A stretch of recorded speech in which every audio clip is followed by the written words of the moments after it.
Is the camera rolling? I think so. Am I finally set up? Are YouTubers meant to cut this stuff out where they're just waffling for ages? Maybe I won't, maybe I will. Hello everybody, how are we all getting on? Right, first sit down video. This is going to be my fitness journey. This is a video which I've actually really wanted to do for a very long time. It's been asked about a lot over on Instagram, which is where I document most of my fitness progress. It's been asked about, but it's such a long story that I would never be able to put it in like an IGTV or just a post or anything like that. YouTube is the perfect place. If you don't already follow me on Instagram, it's MillyCVJ. I document so much of my journey and the journey of my clients on there, so please do go and head over and, you know, just have a look. It will give you a little bit of an insight as to just what I'm up to right now. But I'm going to go through my fitness journey in terms of like popping up some pictures so you guys can see my transformation, and trust me, it's I can't believe what I look like. I looked like a different person. I'm just gonna grab my cuppa. So, my fitness journey, it involves comfort eating, trauma, binge eating, a chronic illness, becoming obsessed with the scale. That's a lot of damage. And now I'm on the verge of prepping to do a bikini competition. Okay. So yeah, it's a bit of a long story, but I'm gonna tell you it anyway. So, when I was younger, I was quite a sporty kid, to be fair. I was quite boisterous. I liked being a bit of a tomboy. I have two brothers, and so growing up I was always kind of like, I don't know, we were always playing around and bullying each other, and that kind of translated over into sports. When I was about age 10, I broke my leg. I broke my leg because I was wearing my new AstroTurf football boots indoors to show them off to everyone, and we were doing like our sports exercise at school on like gymnastics mats. Someone pushed me over and the studs in the mat got stuck, and as my body twisted as I fell, my leg snapped and it echoed. Bit of a tangent, but yeah, so I broke my leg, and it took me about 3-4 months of recovery, being in a wheelchair, having my leg strapped up, and over that time I was literally like bedbound and put in a wheelchair from being a really active kid, and I just gained a lot of weight and also hit puberty. Kind of started going into puberty around that time. Like, I started to get acne, I started, you know, I had gained weight, I didn't shift it, and I was just getting bullied.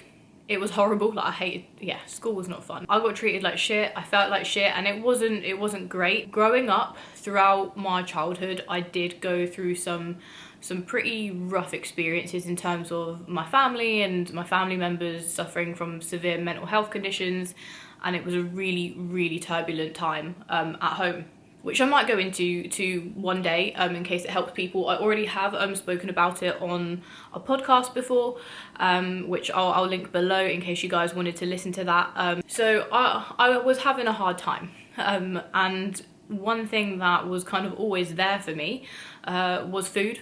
I really enjoyed food. You know that food makes you happy, and so comfort eating was just something that I knew from growing up, and, you know, having turbulent relationships within my family. I just always relied on food to make me happy, and that lasted pretty much most of my life, to be honest. I just ended up gaining weight. At my heaviest, I was about 73 kilos.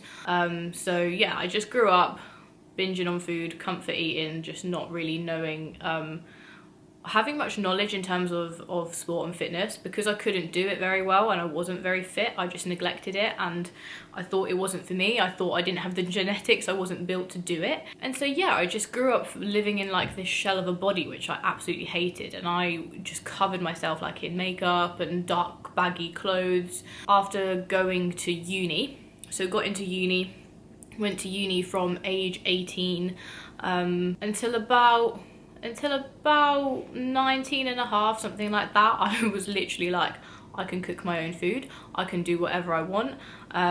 It was drink, alcohol, food, all of the bad stuff, you name it. Like when you go to uni, we just let loose.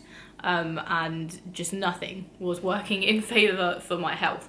And again, still wasn't into sports then, so I just didn't do any of it, and it just perpetuated bad habits, and I was just really, really unhealthy. Gets to a stage in my life where, with the boyfriend I had at the time, I was not very happy, and so that was coming to an end, shall we say. This was entering my second year of uni when I was 19. I think that was my longest relationship, so it caused a lot of stress. I felt really guilty about it.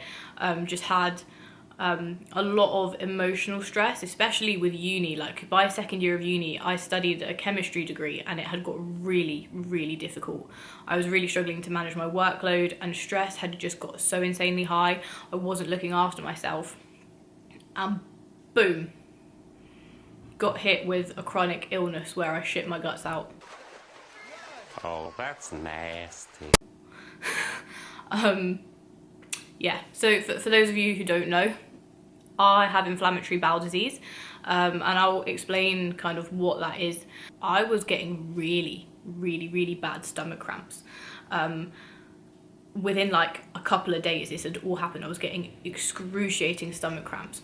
I was running to the toilet with like such urgency, and what was in the toilet was just essentially a lot of diarrhea, and there was blood. There was a fair bit of blood. It was worrying, and it was really painful. I didn't know what to do. I felt exhausted. I felt so fatigued. Over a day or two's time, it got to the stage where I'm not joking, like I was running every 20 minutes. I couldn't eat anything. I just felt atrocious, and I was so scared of what was happening. I didn't tell anyone. I was just kind of thinking it was a stomach bug and that my body just needed to get rid of everything. And then it got to a stage where like one night I like fell asleep on the toilet after a couple of days, or 2 to 3 days of this just getting worse. I didn't fall asleep. I just had to spend the whole night on it because I was just getting so much cramping and urgency to go that I just couldn't leave. It was over the weekend. I think it started on a Friday, so by the Monday I was like, I need to get to the doctors, I need to get to the GP, and I got a taxi there, trying not to essentially like shit myself. And when I got there, I literally just had a breakdown to this poor doctor. I literally was like, I have no idea what's happening to me, but everything hurts so much. I'm bleeding loads. I can't eat, like. And he sent me straight to the hospital. He was like, right, you need to go to the hospital. Like there is something like wrong with you.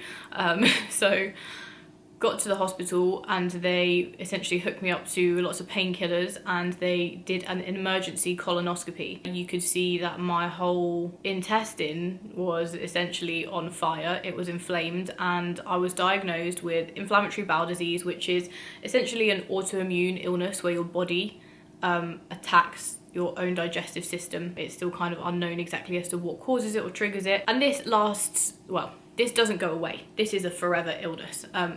It's triggered by many different things for different people, so it's hard to pinpoint it specifically in terms of what is the reasoning that you might have a flare-up, because you go through times where your symptoms are like really present, and then you go through times of remission where they've calmed down. Sometimes you need medication to get into remission. If you guys want me to do a whole story in terms of like my IBD, I will do that separately to this, but I want to keep this more of the fitness aspect. Yeah, so I got really ill. It took a lot of very harsh medication for me to get back to feeling well within a couple of months, but I did get back to feeling well, and I honestly, I think back and I don't know what's wrong with me, but I just carried on. I just carried on partying. I felt like I was missing out. I had kind of felt tied down and stressed, so I just wanted to go and enjoy myself. And then something clicked. I think like one day, it was around New Year's, January 2017. So it's about, 3 years kind of since I started my fitness journey now. I just looked at myself one day, and everyone has that moment where you just look at yourself and you're like, what the fuck have I done to myself? What the fuck? What the fuck? Stop playing! What the fuck? Stop playing! What the fuck is that? Ah! What the fuck is that? I just couldn't bear to look at myself, and that's not a position that I don't think a lot of people have been in. Sometimes people may have, but I genuinely like was avoiding mirrors. So it came time to change, and I started with YouTube. I started looking at people who had had big weight loss transformations, watching their videos, learning about calories, learning about how to track macros. I started doing my research, and I always thought, I was so ignorant, I always thought, oh, that will never be me. But actually it's so fucking simple. I just never decided to learn or invest in a coach. It's so much easier than it seems, and I know that now because I do it day in, day out, and I help other people do it, but I just didn't understand at the time. So I slowly started, you know, tracking food consistently, and the weight started to slowly drop off. So I started in January. By kind of April, I'd seen a few pound drop because I wasn't super consistent. But then it came to exam time. So between like April and June in my second year of uni, I had exams. So I was in the library every single day just studying, but I stuck to the meal plan that I'd made myself. I stuck to tracking those macros, and the weight just kept coming off, and slowly but surely I was getting there. And then I got obsessed. I got really obsessed with seeing that scale number go down. We had booked a girls' holiday for September, and I spent the whole summer working in Waitrose Cafe back at home and starving myself basically, because I just thought fewer calories will keep dropping weight. And if there was a day where I didn't see that scale drop, oh my god, it was like I was the biggest self-critic, and I couldn't have put more pressure on myself. Like, what the hell have I done wrong? And I'd like penalise myself the next day and eat even less, and I was eating peanuts at that time anyway. Not literally peanuts, but like basically nothing. So I don't have a clue how I managed to sustain it for that long. And that was the trigger for when the binge eating started to creep in. Because when you restrict yourself so severely for so long, there is no doubt that you are going to end up having your body crave food like mad. And it's just its biological response to want to eat everything in sight when you restrict yourself that much. So I had a couple of big binge episodes. There was one where I remember I had 3 months or something, like exactly, where I'd hit my macros every single day, but they were really, really low. But I was so proud. I was like, right, I'll give myself like one off-plan meal, and this will last me until my girls' holiday. And I remember eating so much that I have never genuinely been in such discomfort. I tried to make myself sick just to relieve the pressure in my stomach, and I couldn't. It was awful. But anyway, I carried on. I lost a fair amount of weight, and I got to a stage where I thought I was happy. I look at that physique now and I'm just like, I was just a deflated version of the same body. No shape whatsoever. Not happy with how I looked. Well, now I'm not happy with how I looked, but at the time I was proud.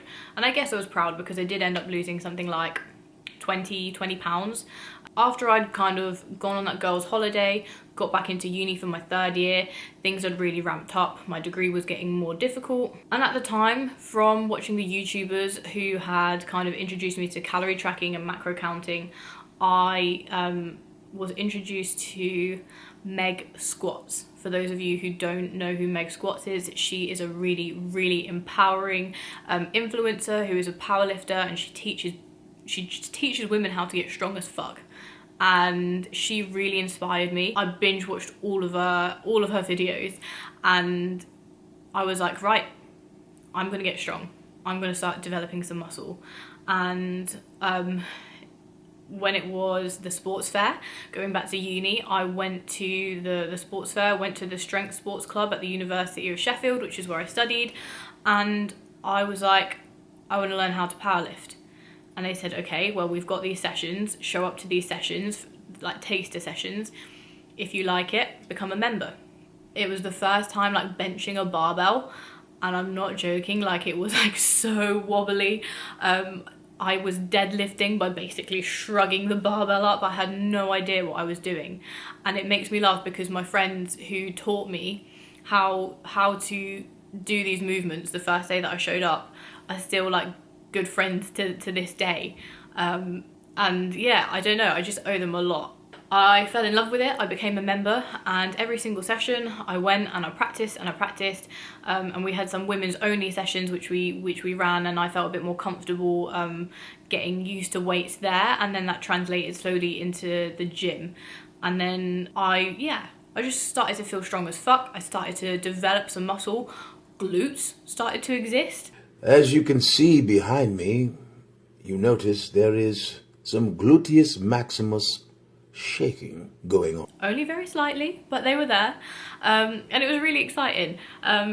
So I fell in love with it so much that 8 months later, when the strength sports club, which consisted of powerlifting, Olympic lifting, and kind of bodybuilding as well, when they decided to re-elect the committee of the people who ran the club, I tried to run for treasurer, and I got the role of the treasurer. So within 9 months, I was on the committee for strength sports, and I was buying in plates and barbells and different bits of equipment for all the members to train, and, you know, going to powerlifting competitions, cheering each other on.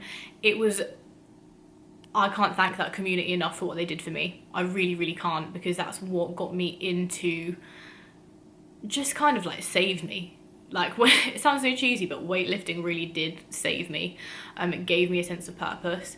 So yeah, I decided by the following summer that I was going to do a powerlifting competition. I wanted to kind of compete a year after. I wanted to compete in September, so that would have been a year after the first time I showed up to the strength sports club.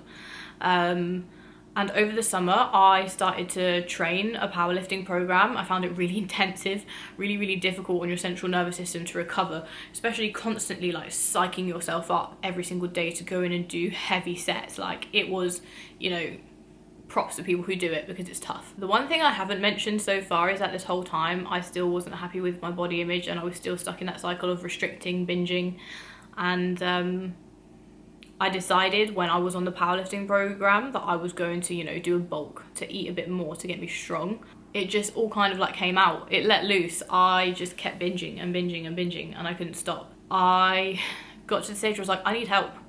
Every couple of days, like, I remember there was one day I binged so badly before an exam that I genuinely, in the morning, felt like I was going to throw up. I was too distracted from trying not to be sick before sitting one of my third year exams at uni. And it was after that I was like, I really need to sort my life out. I went to a charity, an eating disorder charity. I asked for help. I did 10 to 12 weeks of cognitive behavioural therapy. And that helped, but it also had to make me face the issues that I really had with myself. And it was tough, but it allowed me to eat again. It allowed me to stop restricting. Within a few months, despite the fact that I still wasn't happy with my body, I was more accepting of it, and I wasn't starving myself. And so those binge urges had gone because I was allowing myself food. To anyone with any kind of eating disorder, or if you know something's wrong, I cannot stress to you enough, just please, please, please, please reach out for help to anyone, but please don't suffer with it. I'm so, like, it's one of the best things I ever did was ask for help when that got really bad. Typical, my battery died. So yeah, going into my master's year, life got very stressful. Masters, especially in chemistry, I'm sure a master's for anyone is stressful, but it was really, really intense. I was spending like my life in the lab, and then my life outside of the lab, writing everything up, and then applying for jobs, and I just couldn't find the time, but also I didn't have the dedication to train. And things just, you know, got out of hand, and like, not out of hand, but I just didn't care about my physique anymore, or I didn't have the care to want to better it, and I just had other distractions in life. So it all kind of went downhill, and then I went through another breakup. Oh, damn.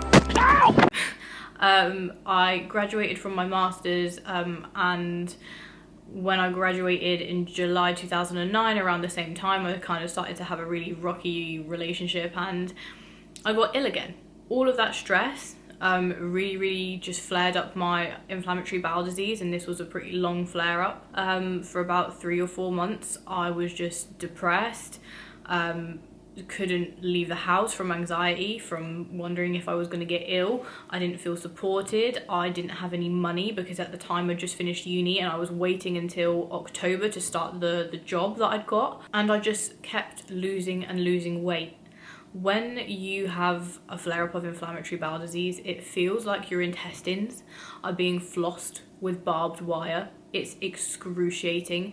Anything that you put into you just goes straight through you because your tissue of your digestive system is so inflamed it literally can't absorb nutrients, and it can't digest them. It just goes through you. And so I just kept losing weight, and yeah, it got to November, December time of 2019 and I felt like I was back at square one. It took me a long time to get out of that horrible headspace. It was a very, very bad headspace. But I eventually got there. We eventually fought through, and in January 2020 I was ready to start building again. I was ready to get strong again, and I signed up with my first physique coach at the time, who really looked after me and taught me a lot in terms of programming and training and what a coach should be, and how a coach is there not only to help instill good nutrition and training habits but also good life habits, and how that's the foundation to everything and how well you do. And then as months went on, I started to really see the progress in my physique. I started to get excited about what was happening. Oh yeah, lockdown. Coronavirus. Guess what, bitch? Coronavirus! Coronavirus! So I had about 2-3 months back in the gym of killing it, and then coronavirus happened, but something had lit a fire and there was no stopping me.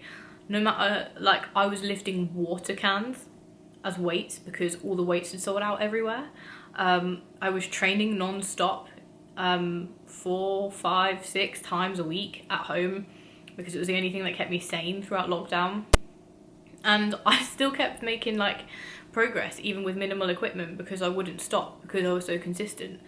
And I started to fall more into or find out more about the bodybuilding realm of Instagram, and I kind of got an itch. Alongside that, with 2020 being life is too short, do what you want to do, pursue stuff, I was just fuck it. By June, I was looking for the coach who was going to prep me for my first show. So I did a lot of research. I found Danny. I had a consultation call with her. I signed up with Danny, and the last 6 months we've just been working on really building my physique ready to compete in 2021. And I'm really, really pleased with the progress that I've made so far. Don't get me wrong, I still look at myself and I'm oh yeah, still a million miles away from wherever I'd want to be, but that's the good part. That's the exciting part, is that there's always something to work towards. Prep is starting in just under 4 weeks. We have just gone back into lockdown 3 in the UK, national lockdown number 3. I don't give a fuck. I'm going to make it work. It's going to happen. I know what I want and I'm going to work for it regardless of the circumstances, and I proved to myself last year that even with minimal equipment I can still make progress, and so I will. I'm going to look after my girls and my clients. Oh yeah, I forgot to mention, my job is nothing to do with fitness, but even so, 2020 made me realise that I appreciate it so much that I started studying to get my PT qualification. I launched my online coaching business. I now have my team of incredible girls who I'm looking after, and they've got amazing transformations. Yeah, I'm just so grateful to weightlifting, to bodybuilding, to fitness, that it's really just shown me what I want to do. And stay tuned for 2021, because the girl who thought that she would always be stuck in a horrible body is now in the best place ever with food and training, and she's going to work really hard to show it off on a stage in her underwear in front of people that she doesn't know who are going to judge her. But that's the exciting part.